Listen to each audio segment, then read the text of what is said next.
Hi all, welcome back to my channel. In this video, I want to share an unbelievable story with you out of West Richland, Washington that began on April 22nd of 2024 with a shooting at an elementary school and ended more than 24 hours later with a police chase and a 1-year-old child who was the subject of an Amber Alert being found safe. If you heard about the Amber Alert for little 1-year-old Roman Huizar that was issued around 10 p.m. on April 22nd out of the state of Washington, I have excellent news. Police say they found little Roman safe. That is the good news, and the only good news in this story.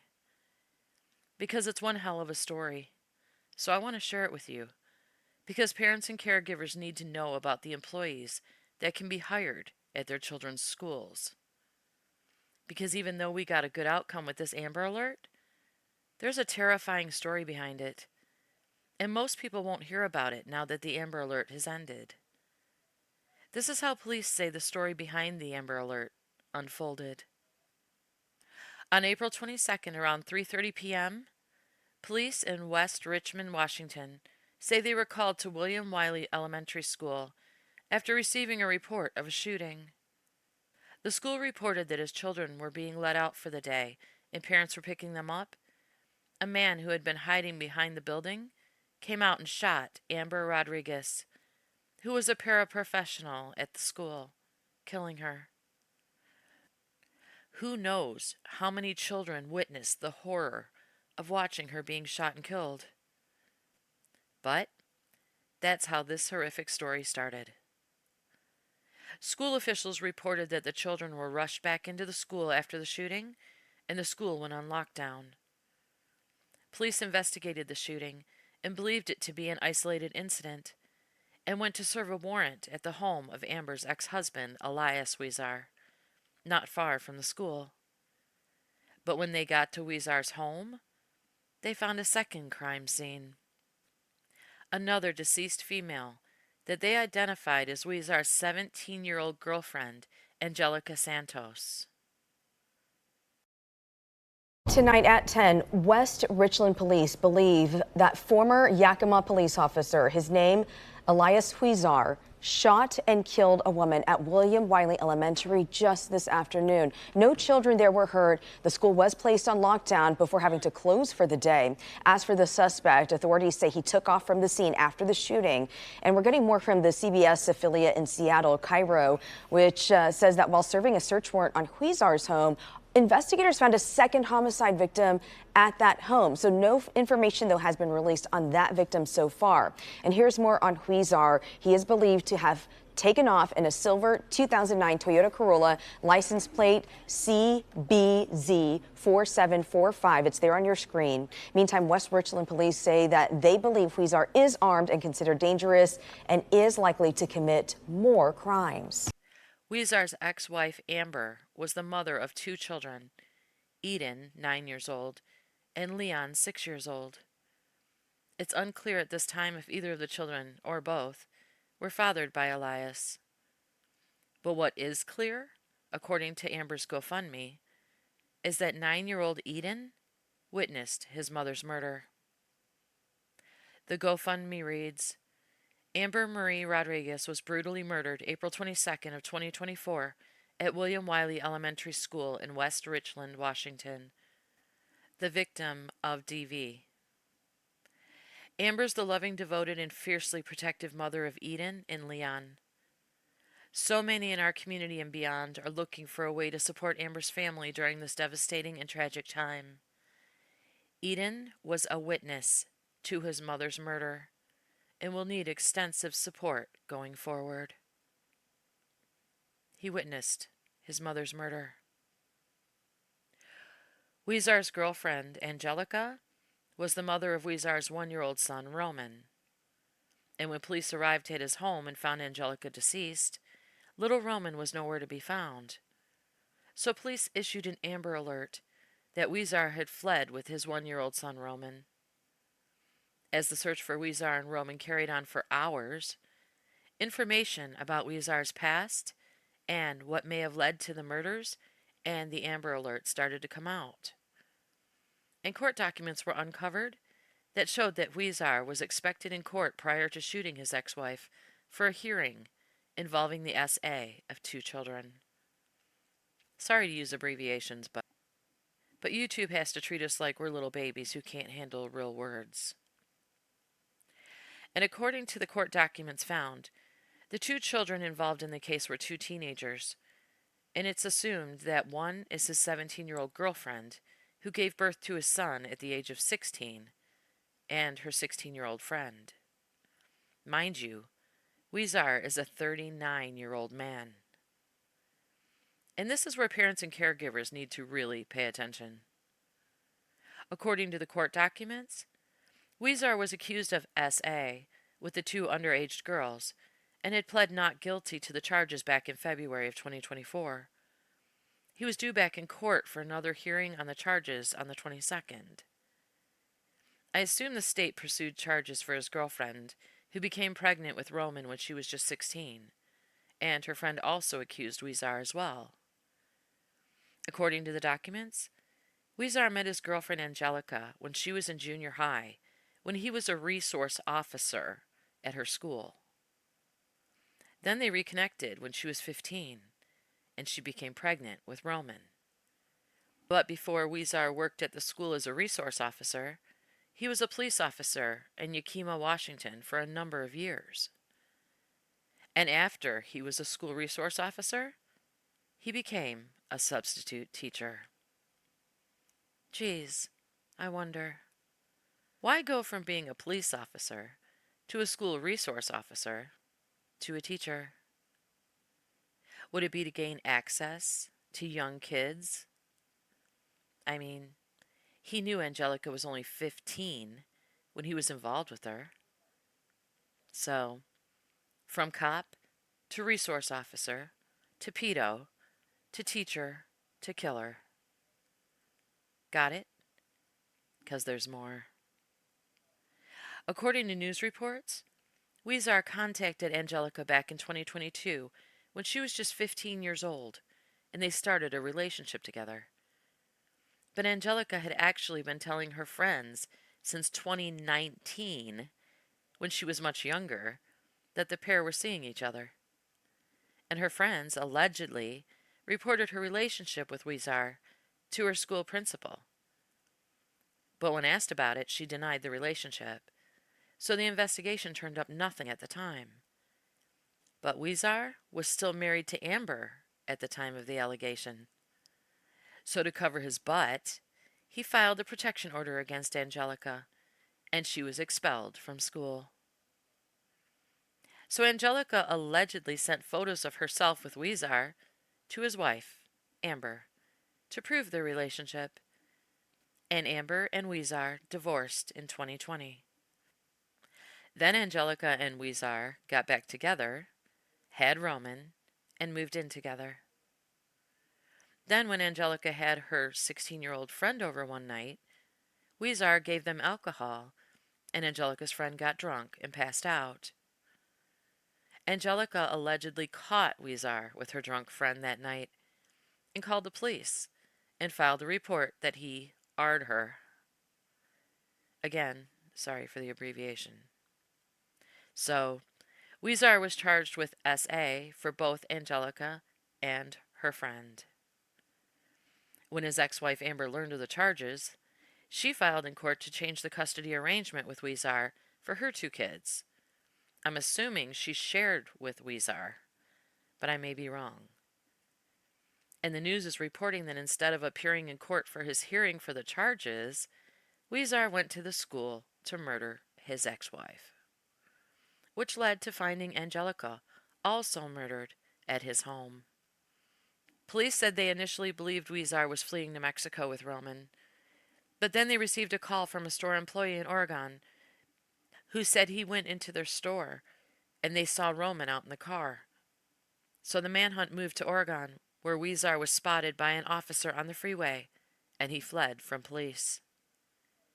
The Oregon police held a press conference announcing that they were able to rescue little Roman, but not before his father led them on a high-speed chase and engaged in a shootout before ending his own life in the car in front of his 1-year-old son, leaving 3 young children without their mothers, 2 children who witnessed their parents' deaths, and who knows how many other teachers and children traumatized at the school.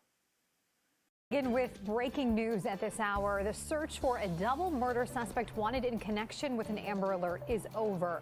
It ended with a police chase along I-5 north of Eugene, and the missing 1-year-old child is now safe. Let's get right to Joe Ranieri. Joe, fill us in on what we know now. Hey, good afternoon, you guys. Well, just about 1 hour ago, Oregon State Police spotted the Amber Alert suspect driving south on Interstate 5 near Eugene. Alias Huizar was accused of killing his ex-wife in eastern Washington yesterday afternoon and kidnapping a 1-year-old child. He's also a suspect in the murder of his girlfriend.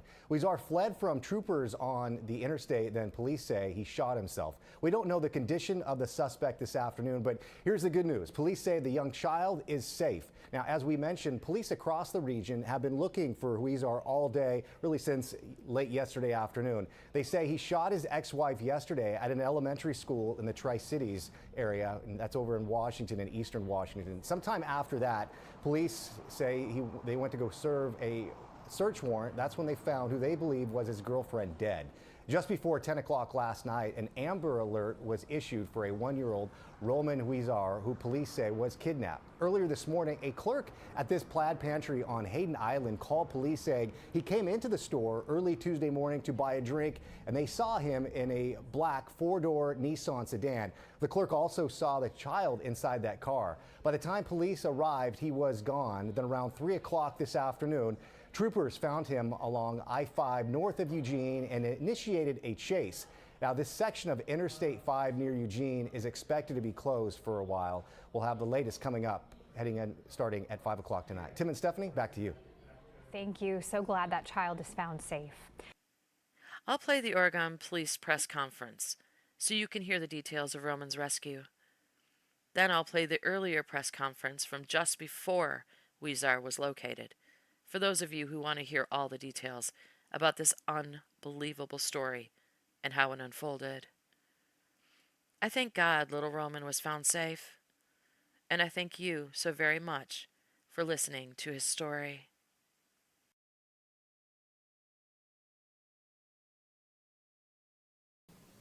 Okay, good evening.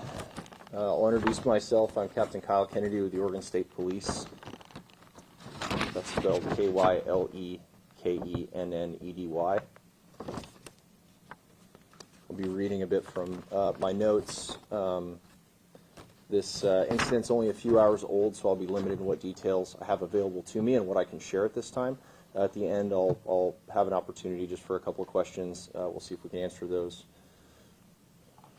But I want to start this evening by sending our heartfelt support to the community in West Richland, Washington, who's experienced a senseless tragedy in the last 24 hours. My prayer is that their community will continue to come together to provide support and strength during this grievous time. The difficulty they're experiencing is unimaginable and has a significant impact on the folks up north. The conclusion of this search has been the culmination of hours of hard work and dedication of law enforcement partners, both in Oregon, Washington, as well as federal contributors. Since the start, our goal has been simple, and that is to bring Roman Santos home safely. He's the 1-year-old infant who was kidnapped, and we've done that. Roman is safe in the care of Oregon officials. He is doing well and being cared for. We're very, very thankful for that outcome. In regards to the circumstances surrounding this, last evening, the Oregon State Police issued an Amber Alert around 11:35 p.m. We received that request around 10:30 from the Washington State Patrol, and then we worked to confirm that information and get it out as quickly as possible. That took about an hour.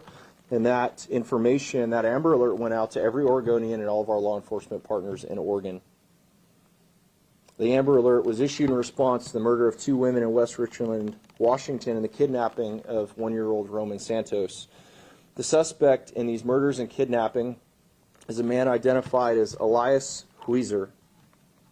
He was reportedly driving a 2009 Toyota Corolla with Washington plates, and as of the early morning hours had been believed to have entered into Oregon. Throughout the greater part of the day, law enforcement partners in the metro area, including the Oregon State Police, federal partners, and many Oregon municipalities have been working together in an effort to locate him. At approximately 2:40 today, an Oregon State trooper was parked along Interstate 5, checking for the vehicle to come southbound.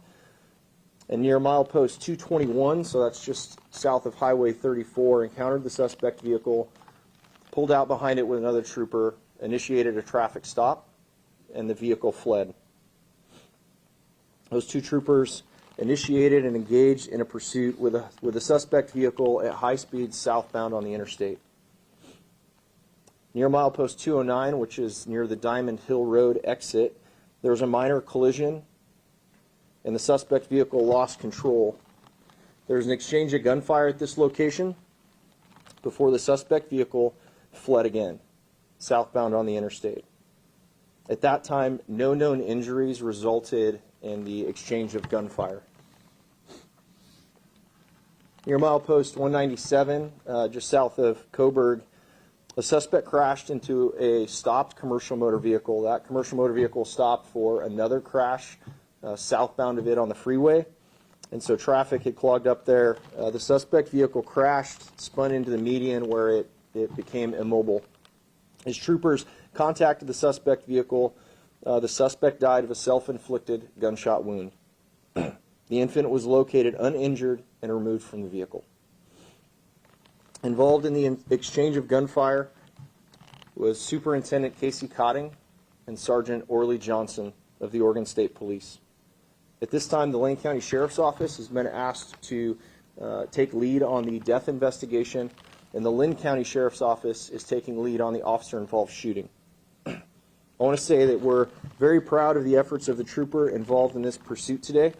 Their dedication and courage is a hallmark of the character of an Oregon State trooper, and their efforts today are paramount, or were paramount, in bringing Roman home safely. I also want to thank all the partners who were involved in this, starting in Washington. I'm going to list all these off for you. There's a significant amount of collaboration that went into this, starting with Kennewick PD, Paso PD, Richland PD, Prosser PD, Benton County Sheriff's Office, Washington, Franklin County Sheriff's Office, Washington State Patrol, Benton Fire District 1 and 4, the FBI, the U.S. Marshals, and U.S. Fish and Wildlife. In Oregon this morning, the Portland Police Bureau, the Hillsborough Police Department, the Portland FBI Task Force, as well as the Oregon State Police were involved in the search to locate this vehicle. The pursuit involved primarily the Oregon State Police and the Linn County deputy. And on scene, we want to thank our partners of the Lane County SO, the Eugene Police Department, and Coburg PD, who all responded to this incident. At this time, there's limited information that we can release related to this. This happened just about 3 hours ago, and our investigators and those teams are still out there on the highway actively trying to piece all the bits of the incident that occurred as they were moving south on the interstate. All day, our thoughts have been how to rescue this young boy from a very, very dangerous situation. That's been the focus of our efforts, and we're thankful for the outcome that occurred at the collaboration and cooperation of all these agencies coming together. At this time, I can try and take a couple of your questions. Again, I'll be limited to what I can say, but I'll be happy to. I'm Rebecca Hanson-White with KLCC. Was any other motorist injured, or were there any other injuries as with this chase through? Not to our knowledge. We do believe that there was contact with other vehicles, but to our knowledge, there were no other known injuries. Have you all been in contact with Roman's family? Who will be carried to the Roman once his family is contacted? So currently, DHS in Oregon is coming to help us with that and to transfer him back. I personally have already been in contact with West Richland PD and let them know of the circumstances today and the culmination of this event.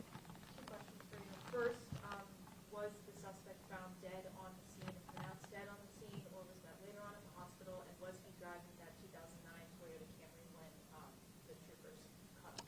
Yeah, I believe it's a 2009 Toyota Corolla, and he was deceased in the vehicle. He was not transported.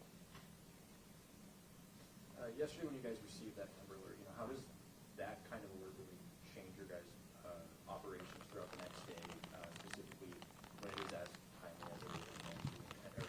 You believe we had to go to Mexico, correct? There was information that may have led him to Mexico. However, I'd say that was unverified. In terms of an Amber Alert, Amber Alerts are incredibly serious. They can be incredibly dangerous. Today was a worst-case scenario for us, and having a murder suspect in the same vehicle is an innocent juvenile. That brings everything up another level for us in terms of the work and the collaboration that's going to go into this. It's a zero-sum game for us, and we all understand that when we go out there and look for this vehicle. So we're thankful the way it turned out, and bringing him home safely. How does it feel bringing the kid home safely today? Well, I'm incredibly proud of just the work. I mean, when law enforcement partners learned of this and the Amber Alert goes out, everyone came together in Washington and Oregon, our federal partners. So I'm standing here as part of the Oregon State Police. We're at the end of this, but we all have to understand there's a long line of work and effort that goes into this. There's a number of partners who contributed to this that just frankly aren't going to be named at the end of the day. In terms of the performance of the troopers who are on scene, the superintendent and the sergeant, super proud of their work. I mean, this is literally courage under fire. And so we can't be thankful enough that these are the men and women who are putting on the uniform to go out and create resolutions like this that are potentially the best outcome we could have had.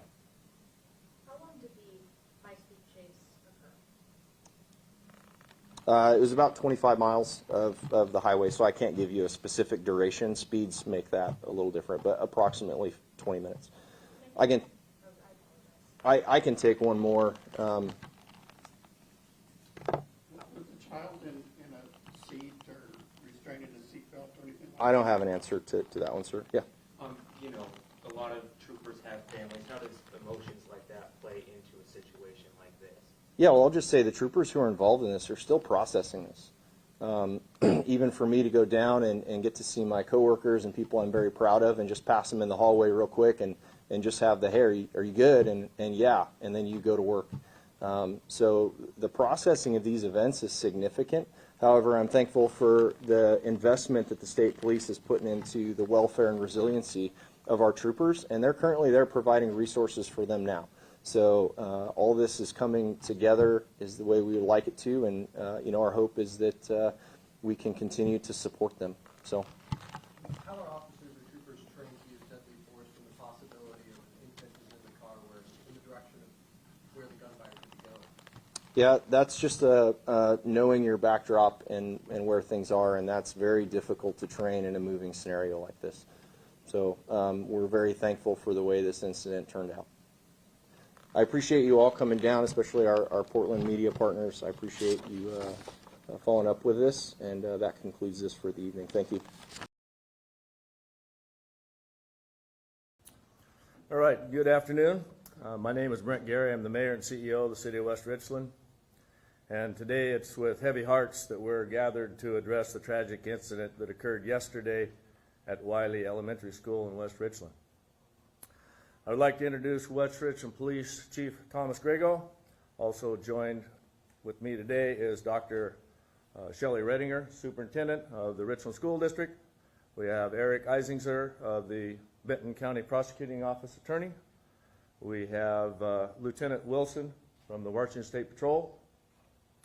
We also have the FBI Supervisory Senior Resident Agent, Peter Orth, with us this afternoon. I'll give you a little format of today's press conference. We're going to go ahead and start with Chief Grego. We'll go to Eric Eisinger, and then Superintendent Dr. Shelley Redinger. And then we will bring Eric Eisinger back to the podium to field questions and direct them appropriately. So with that, Chief Grego. Thank you, Mayor. I'm sorry to report the tragedy that unfolded in our West Richland community yesterday. I'd like to begin by extending my thoughts and prayers to the victims and families and friends, and to report that the West Richland Police Department is utilizing every available resource to locate the suspect, Elias Huizar. Yesterday, April 22nd, 2024, at approximately 3:23 p.m., the West Richland Police Department responded to a shooting on the grounds of Wiley Elementary School in West Richland. One adult female was pronounced deceased at the scene outside of the school. The victim of the shooting was a 31-year-old Amber M. Rodriguez, who was the suspect's ex-wife. Later in the evening, while serving a search warrant at a nearby residence of the suspect, the West Richland Police Department detectives and our partner agencies discovered a second crime scene. A second homicide victim was found inside the residence. No information about the second victim's identity is being released at this time, as it is still an active investigation. At approximately 9:45 p.m., the Washington State Patrol, on behalf of the West Richland Police Department, issued an Amber Alert for a 1-year-old Roman Santos and a silver 2009 Toyota Corolla. It is believed that the 1-year-old was kidnapped by the suspect. The Amber Alert was extended from Washington to Oregon, as well as additional locations on the West Coast. We are making progress in locating the suspect and will continue our efforts until he is located. The West Richland Police Department would like to thank our regional partnership, including the Kennewick Police Department, the Richland Police Department, Pasco Police Department, Prosser Police Department, the Benton County Sheriff's Department, the Franklin County Sheriff's Department, Washington State Patrol, Benton Fire District 4, Benton Fire District 1, the FBI, the U.S. Marshals, Fish and Wildlife, and others for their work on this case. We are grateful for their assistance. I'd like to give the public every assurance that the West Richland Police Department will continue to prioritize this matter with all of our available resources for the benefit of our crime victims, those affected by this tragedy, and our community at large. At this time, I'd like to ask Eric Eisinger to come forward, the Benton County Prosecutor.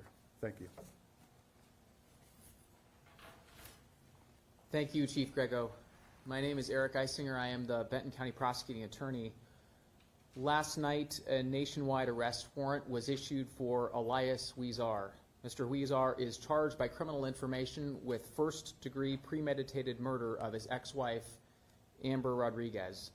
The charge of murder includes an aggravated circumstance allegation of domestic violence and a firearm enhancement. At the time of the murder, Mr. Huizar was out on conditions of release on 2 pending felony matters for rape of a child in the 3rd degree and rape in the 2nd degree. The total bail on those 2 matters was $250,000. It is important for the public to understand that this matter is still under active law enforcement investigation, and local, state, and federal law enforcement agents are working diligently to address this matter. The Benton County Prosecutor's Office is working with our community partners to provide resources to those who have been affected within our community. And I anticipate that as this investigation continues, that additional criminal charges will likely be filed in this matter. Thank you. I'll turn it over to Dr. Redinger now. There are no words to express how deeply saddened we are by the targeted domestic violence incidents that took place yesterday at William Wiley Elementary, as well as in the surrounding neighborhood, that resulted in the death of one of our staff members and another individual. This is a tragedy no community should have to experience. We want to start by acknowledging the bravery we saw yesterday. Our students, staff members, and families showed an incredible amount of courage and strength when faced with immense fear and grief. We want to thank our local, state, and federal law enforcement for the incredible job they have done protecting our community. We are grateful to all of our community partners and community members who stepped in to help yesterday as well as today and plan to help us tomorrow. We'd like to say a special thank you to the Church of Jesus Christ of Latter-day Saints, who provided a safe place for our Wiley families to reunite with their children. Please know that our schools are a safe place for your children to learn. We have highly trained administrators and school staff whose top priority is keeping your children safe. Lockdown drills are one of the ways that we ensure safety. We are grateful that we had the training and were able to utilize and follow procedures when rare incidents such as this occur. We have additional community resources for support that can be found on our Crisis Resources website at rsd.edu crisis resources.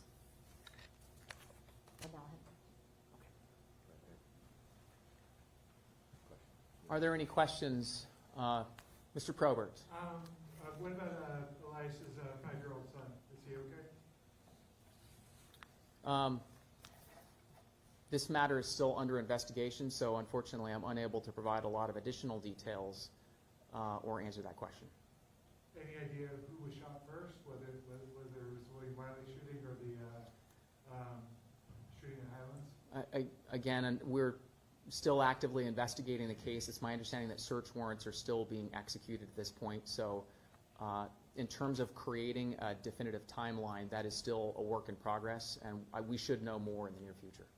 Is the 1-year-old, that's his son, right? The 1-year-old he's with? That is correct. Okay. And it's his son with his girlfriend, correct? That is correct. Okay. And why do you guys believe he's in the Mexican?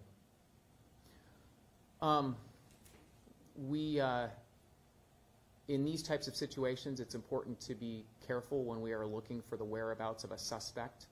And so this is, again, a very active investigation, and we are still working on identifying leads and following those leads.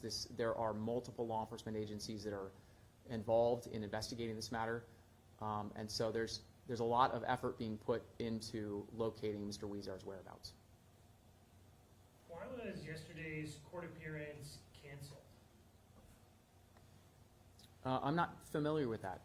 It was my understanding that he was meant to be in court yesterday following the cases that you had mentioned, and that when we were looking on Odyssey, it said okay. It had been not skipped, but I forget the word there, but stricken. Thank you. Okay. I don't have specific information about that. I'm sure that's something that we could track down and find. Gotcha. Yeah. What kind of resources is your office providing the community right now, the prosecutor's office? Because we don't want to see something like this happen again, these domestic violence cases. Absolutely. So my victim witness supervisor joined up with SARC and the chaplaincy to meet with staff from Wiley Elementary earlier this morning. And we are going to continue to work with Richland School District to provide resources and support for those who are affected by this matter. And then can maybe somebody from the school district talk about some of the, like how did he get on campus in the first place, how that situation all kind of, I mean, he just came on, or? So I can turn this over to Dr. Redinger if you'd like to ask the district. Yeah.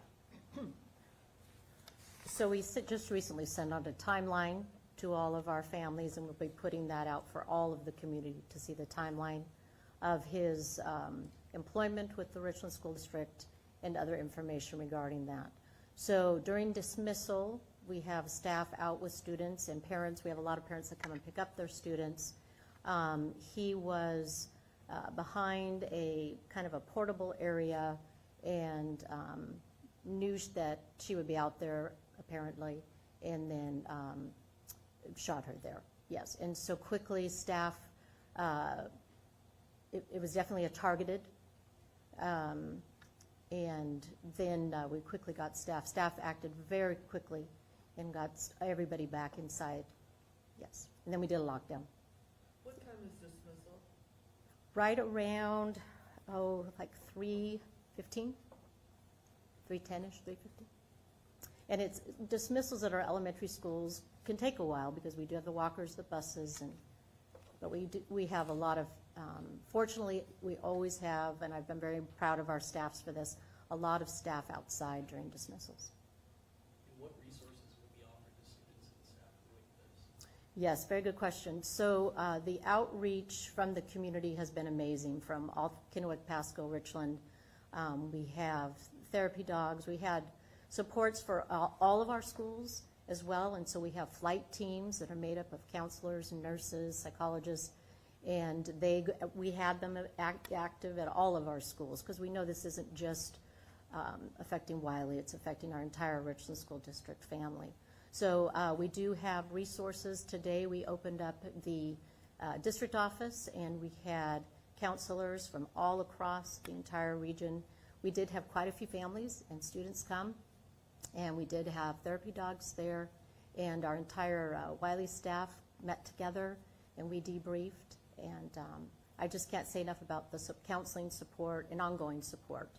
The local mental health agencies are making room to make sure that they can help any Wiley students and families as a top priority. Can you talk about the communication this morning? I was talking with a Richland mother who has a young child in elementary school, not at Wiley, but she was upset that she wasn't getting communications from the school on whether school was open or not open for other schools as well. Can you talk about that? Sure, yes. So we do have a tool, Parent Square, that we utilize. And we went to this tool because it is very fast. Like when we want to send a text to all of our families or an email, it's immediate. Our old systems would take about 5 to 10 minutes. So that went out on Parent Square. And so the only school that was canceled was Wiley. We did have other schools that went into lockdown, and we made sure parents came and picked them up. It's always better to be to be really careful when you don't know for sure what it is going on, and so we took the utmost precautionary terms, and we made sure that we locked down other schools as well. So all of the information that we've been sending out internally to parents, now we're going to be sending that out to the whole community. So the whole community knows the steps that we've taken. That's an app on your phone? Yes. Okay. Yes. Can somebody talk about, we're not dealing with a regular suspect. This is a former officer. He's trained. How worried are you guys? As I said, multiple agencies are involved in this investigation, so significant resources are being put at this manhunt for Mr. Huizar. Obviously, we are concerned based on the recent events that occurred at Wiley Elementary yesterday, and as a result, we are making every effort to apprehend him as soon as possible. I have a question. Yes, sir. So is there an SLA for the tribal officers when a scene like this happens? I'm sorry, I didn't catch that. An SLA, like service of level of agreement as response for a situation like this. My kids go to school there, and I have never seen a resource officer on site since the years my kids have been going to school. Is there any plan in place for future resource officers to be on site at Wiley Elementary in particular? I think Dr. Redinger can speak to that. So right now, what we have, and it's been, both police departments have had a hard time hiring police officers. So we do have a long-term plan in place as officers are available. So we do have a full-time SRO at Hanford and one at Richland. Those are Richland PD. Yep. And then we have 3 security guards in addition at both of those schools. We have full-time security guards at all of our middle schools. And then and then the SROs at Richland and Hanford also will come for calls, and they, during the day, will go and look at their area that they have in terms of this Richland. West Richland, we have a partnership, which I'm very proud of, where we have a full-time SRO at both. He goes back and forth between Libby and Enterprise. And then we have a full-time security guard at Enterprise and a full-time security guard at Libby. All of them help out in terms of the elementaries. So they will go around and help out when we have situations. Yes. It's more of a balance there because my kids have been going there for some time already, and it's definitely devastating not seeing so much officers on site. And I will want to say thank you guys all for your guys' support. I really enjoy living in this community. I continue to be in this community, and I really appreciate all your guys' hard work and effort. I know this is none of your guys' fault. However, I do want to pay my respect to your guys' authority and work ethics behind this process. But I would like for my kids to be a little bit more safer. We do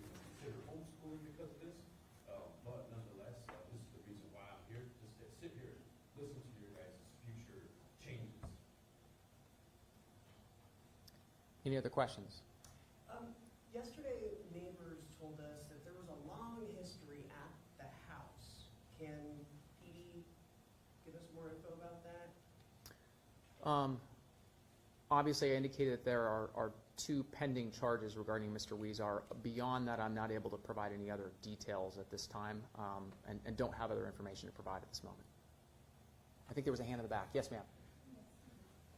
I just wanted to know how Amanda first became employed by Richland School District, what the history of that is. So the question was about the employment. So we did send out to all of our families a very lengthy timeline of the very beginning, and we did our due diligence. It's airtight, but I want to read one comment about this. All of his background checks came back positive. His reference checks were positive from another school district, and there were no red flags when he was hired. However, on February 14th, 2024, we received notice of Mr. Huizar's arrest, and learning of the allegations against him, we immediately removed him from being able to work or volunteer. At the time, his last day of substitute teaching for us was June 14th, 2023. So all this year he has not been employed with the school system. I do want to make one comment. We are extremely disheartened that information about his past was not disclosed to us through the various processes we have in place to vet RSD candidates for employment. It is the expectation for individuals who apply for employment with the Richland School District to be forthcoming and truthful in their applications. No past investigations or allegations appeared in Mr. Huizar's background checks before he was hired, and nothing was disclosed by Mr. Huizar. Sorry, I'm saying this wrong. We took the process of hiring staff very seriously and pride ourselves on the quality and character of our staff members. Could you tell his actual hiring date and then his position title? Yes. On November 19th, and this will be on for all the community to see. On November 19th, 2021, he started application process with the Richland School District for a substitute position. In January, the Richland School District received a reference from a neighboring school district where he was employed as a school resource officer. He was rated very good to excellent. In February, he completed his drug screen at Lord's Occupational Health. His fingerprints were taken at the Educational Service District and were used to run background checks with the Washington State Patrol and FBI. Both background checks came back clear, allowing him to proceed with the employment process at RSD. In February 2022, he completed the mandatory 8-hour sub-skills training course, passing with a score of 100%. February 7th, 2022, we initiated the Office of Superintendent of Public Instruction Emergency Substitute Certification application, electronically signed and completed. The application asked background questions in the character and fitness part, including, have you ever resigned from or otherwise left any employment while allegations of misconduct were pending? And are you currently or have you ever been the subject of an investigation or inquiry by an employer because of allegations of misconduct? Both questions he answered no. He also signed an affidavit certifying all information included in the emergency substitute application was true and correct. February 8, 2022, the neighboring school district sent the Washington State Sexual Misconduct Disclosure Release to Richland School District. The neighboring district checked the box for no sexual misconduct materials found. This document was sent to RSD from that district's District Human Resources Department. He completed his new hire paperwork, including an I-9 form. A notification of reasonable assurance for employment was sent to him. February 9th, 2022, I guess I don't need to keep going. Is that enough? Do you want me to keep going? Will there be school tomorrow? Yes, there will be. We met and debriefed. Wiley families received an email shortly, a few minutes ago, and we will have school at Wiley tomorrow. That best practice is to go back to our routines, and that's where all of our resources will be at the school. Like the crisis response team? Yes.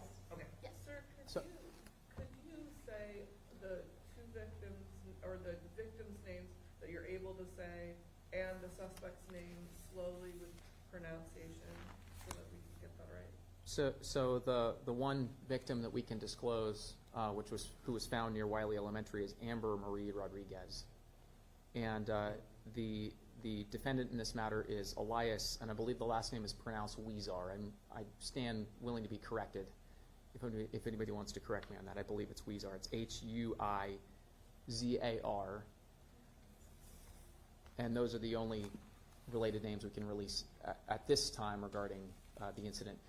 I'm told by Mayor Gary we only have an opportunity for a few more questions. Mr. Potter. I'm sorry, Mr. Probert. Question for Dr. Ranger. You might not have an answer for this, but I believe that I believe this initial crime was on February 2nd. I was wondering what happened between February 2nd and February 14th, and why was there some sort of breakdown in communication or something? No, that's just what we were alerted. Okay. Yes. Yes, sir. And then I was wondering, when it comes to WRPD chief said that you guys are making progress. I was wondering, what can you tell us about that progress? What does that mean for people wondering? And then also, I know you can't say exactly where people are at, but where should maybe people be looking for the suspect? I know that there was the Toyota Corolla originally, but then I think I read this morning that it might have been a different car spotted in Portland. What should people be looking for? So you may be aware that there was an Amber Alert that was last night. So at this point, we're simply asking that the public look for any information that relates to that Amber report that might lead to locating Mr. Huizar. This case is being, as I said, very actively investigated. What I mean by that is there are multiple agencies that are involved. There are search warrants that are being conducted, many efforts that are being undertaken at the same time by different personnel. And so this is an all-hands-on-deck situation. Every effort is being made to continue and hopefully conclude shortly this investigation. Is there any information, there was a little bit of discrepancy, for example, on the Amber Alert saying that the child was last seen 2 days ago. Is that the case, or is that inaccurate? So I don't have any other information about that at this time, so I just rely on the Amber report information. Yes, ma'am, in the back. Yeah, I don't know if you guys have already touched on this, but for Ms. Rodriguez, who did she leave behind, and how is the community, how are you guys supporting any children or anything like that? So my office has a victim witness unit, and we have victim witness coordinators and assistants that work with crime victims. And so I would anticipate that our victim witness staff and the staff at the Support Advocacy Resource Center, or SARC, will likely work with the crime victims in this matter to provide them services. Obviously, there are a number of people that were affected in the community by this matter, and our office and others will be making every effort to help those folks. Any final questions? Yes, sir. Bear with me here, because I'm a little emotional there. Is there any plans to increase security at schools? Because I know for myself, I'd gladly put myself on the line for students, because it's happening all across America. Understood. So we do have very good partnerships with our two police departments, Richland and West Richland, and they do a good job of patrolling the area. They have stepped that up. We are in conversations about adding additional resource officers through the region. We do have two, I know they're not armed, but our principals are specially trained also to help in times of crisis and to be proactive. Always know who's in their building, make sure we're following our safety protocols by not propping doors open and having our single point of entry. So just know the partnership with the local law enforcement, they've really stepped it up, and we just have to make sure we're following our policies and procedures to keep our kids safe. Are there any thoughts on getting people armed in schools? If this guy was able to go in there and shoot a woman in cold blood and walk out? Yeah, that is something that is more of a board policy, and at this time, we're in conversations about how to up our security. I have one All right. question real quick. One and done. Okay, this is it. Regarding the bail and him having 2 charges, can you explain the thought process about why bail was even set at all, for how serious these crimes were? Yes, Mr. Huizar was charged with rape of a child in the 3rd degree and rape in the 2nd degree in February of this year, and the requested bail amount was $250,000. Between the two cases, that amount was set by the court, and that was based on, as provided in Criminal Rule 3.2, which provides the standards for bail settings.